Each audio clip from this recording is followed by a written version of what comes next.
Bonjour, bienvenue dans Dedans Doha.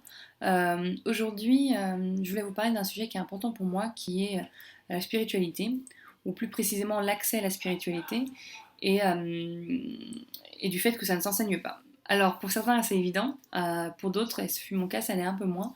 Et je me suis rendu compte récemment que l'amalgame pouvait justement venir de la confusion des différents niveaux de lettres auxquels on s'adresse.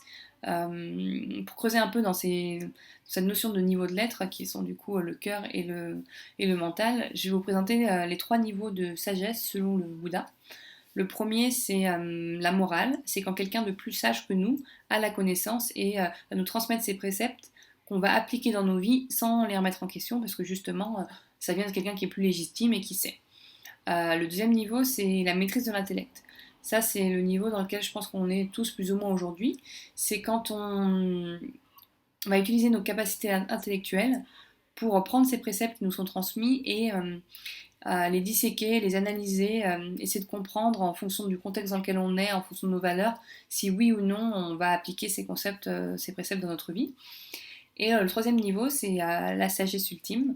Et ce niveau de sagesse découle des expériences qu'on va vivre, de notre vécu, et de toutes ces expériences qui vont se répéter, qui vont être un petit peu différentes et à chaque fois nous apporter un peu plus de compréhension des choses, comme des brides de sagesse qui vont s'entrelacer, jusqu'au jour où on va avoir un événement assez qui va ponctuer le tout et on va avoir comme une révélation, on va faire ah mais oui effectivement quand j'ai tel comportement il se passe telle conséquence ou telle situation amène tel résultat et c'est comme si en fait on crée un peu nos propres préceptes de façon voilà presque innée vu que ça vient de nous.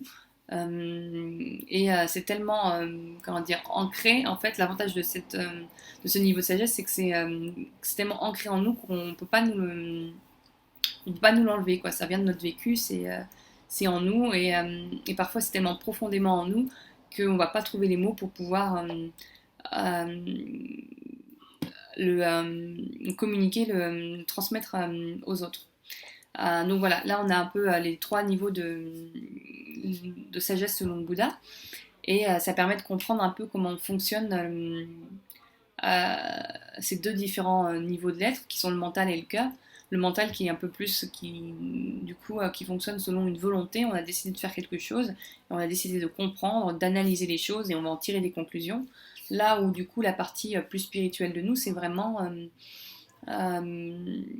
c'est quelque chose qui est presque subi en soi, c'est quelque chose qui va éclore en nous sans qu'on ait vraiment contrôle ou une maîtrise dessus et qui, comme du coup ça découle de nos expériences, est tellement aussi vrai par rapport à nous puisque c'est quelque chose qui est voilà qui est notre propre je veux dire production inconsciente.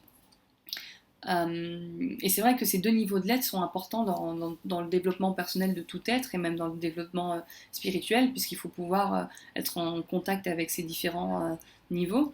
Mais par contre, c'est un leurre et c'est de vouloir appliquer quelque chose qui marche dans le domaine rationnel, comme la transmission des savoirs, à la partie plus spirituelle de notre être.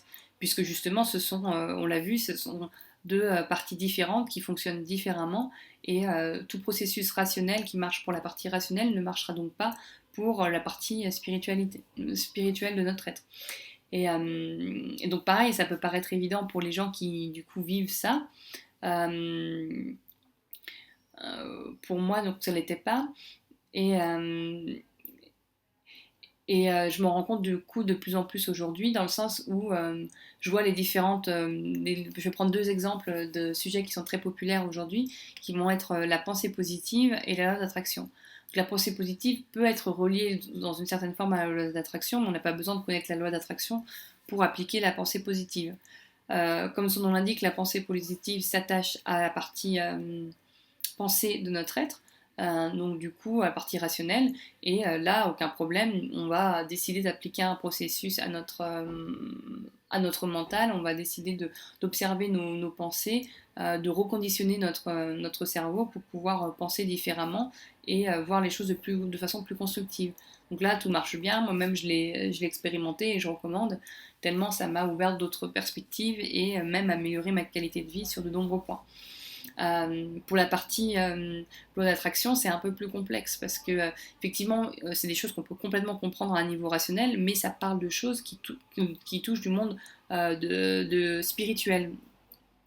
Et, euh, et donc en soi, finalement, les comprendre à un niveau rationnel n'apporte pas grand-chose. Et je me rappelle justement quand j'ai écrit mon article sur la loi d'attraction, j'ai du coup un peu approfondi ma compréhension de cette loi. Et c'est là que je me suis rendu compte que tous les gens qui transmettaient des savoirs par rapport à la loi d'attraction, en tout cas les résultats, ce que ça apportait, bah, c'est comme s'ils expliquaient le processus à l'envers, parce qu'ils expliquaient le résultat sans parler du chemin pour y arriver. Et bien sûr qu'ils y parlent, mais en fait, ils en parlent toujours à un niveau rationnel qui du coup, en tout cas qui va toucher aux gens qui n'ont pas vécu l'expérience, qui vont toucher aux gens à ce niveau rationnel. De toute façon, j'ai presque envie de dire c'est leur cible, puisque ils vont pas enseigner la loi d'attraction aux gens qui la connaissent déjà. Et donc du coup, ça m'avait paru presque contre-productif, parce que ça peut laisser les gens dans une situation de frustration, de savoir des choses mais de ne pas savoir comment les appliquer, puisqu'il n'y a rien de ce qu'ils pourront dire, même en parlant d'émotions et de vibrations, rien de ce qu'ils pourront dire pourront permettre à qui que ce soit d'appliquer la loi d'attraction, puisque c'est pas quelque chose qu'on applique de son plein gré, mais c'est quelque chose qui va naître en nous. La compréhension va naître en nous de nos diverses expériences. Et, euh, et c'est ça en fait que j'avais envie de mettre en lumière aussi avec cette vidéo, c'est que c'est vain, d'une c'est vain, et de deux c'est même contre-productif de vouloir enseigner des choses, euh, on va dire dites spirituelles, comme ça de façon générale, par des séminaires, par des vidéos, alors que la seule chose qu'on va réussir à transmettre, c'est une compréhension rationnelle, euh, qui peut être très intéressante, parce que très grisante côté théorique, on commence à comprendre différentes lois de la nature et des fonctionnements, on a une nouvelle compréhension du monde, on va dire, rationnellement parlant, mais jamais on comprendra à quel point ces notions sont, voilà, ces notions par exemple de vibration ou d'émotion sont abstraites en fait, en vrai, tant qu'on les maîtrise pas, tant qu'on les vit pas. Et, euh, et même moi, genre, j'ai vécu, je vais vous parler, du coup, je vais vous donner un exemple plus concret. Euh, j'ai vécu, comment dire, c'est peut-être pour ça que je suis capable de faire cette vidéo aujourd'hui, euh, une expérience qui m'a permis de comprendre ça. Que,